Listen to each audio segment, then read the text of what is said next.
welcome. Glad you could make it. Come on in. Yeah, it's Miriam at the Tea Salon, I am so excited you came to my world. I've been living in this world for the last 20 some odd years, the world of tea. And we are here at the Tea Salon showroom at 230 Fifth Avenue, right here in New York City. So welcome. Yeah. Get your water boiling. That's right, get some water boiling. Let's have a cup of tea and let's talk about the journey of tea. This is going to be our first introduction of many episodes of what we're going to do YouTubes. And this one is a little bit about, Miriam and her world and how she got in it. And I'd just like to mention before I forget that if you missed any of this, you don't have time to do this, or you find yourself wanting more information, we put together a wonderful little pamphlet here called The Journey of Tea. Now, if you'd like to, you can email me at asktealady, that's ASKTEALADY @gmail.com, and we'll send you this comprehensive little thing we put together so you learn about our world that we've done called the Tea Salon. And this specific episode is really in for our wonderful new sales team. And welcome across the United States, U.S. Foods. So I'm excited for U.S. Food and Primo. And thank you, George and Dave, for putting me into this wonderful journey.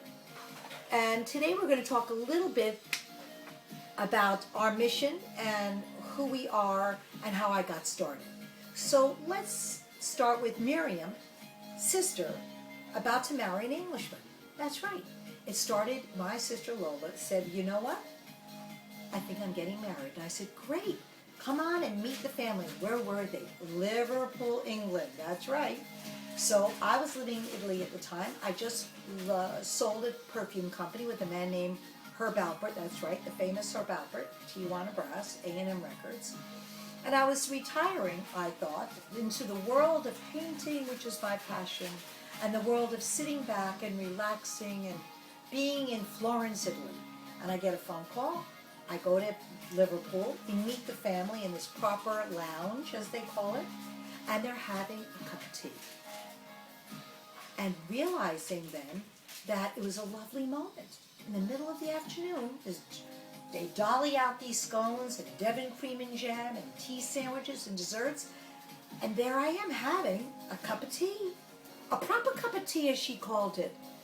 But you know what? This was 1989, 1990.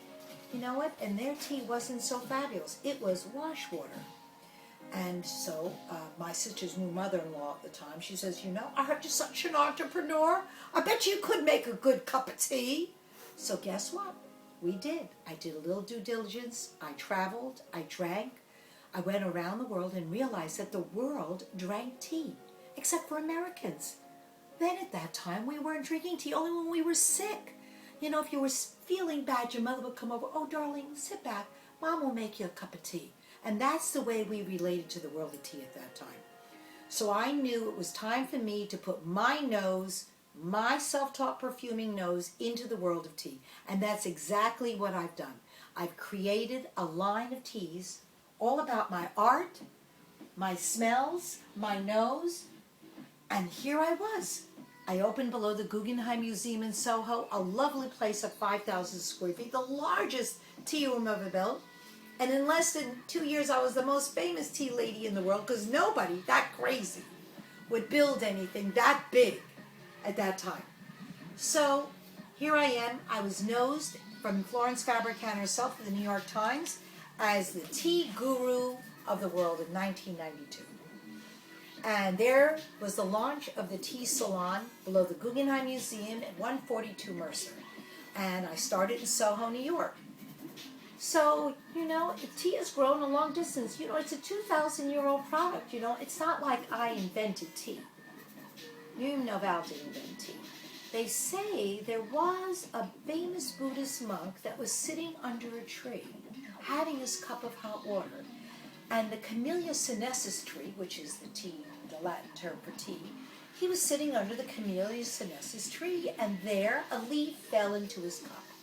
Yes, And in that started the world of tea. That leaf was Camellia sinensis.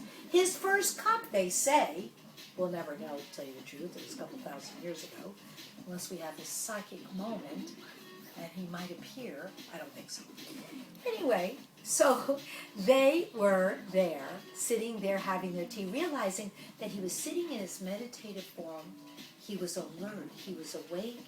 He was in that state of lovely grace in his meditation, realizing this cup, this leaf, was keeping him alert, but very softly, like a watercolor brush.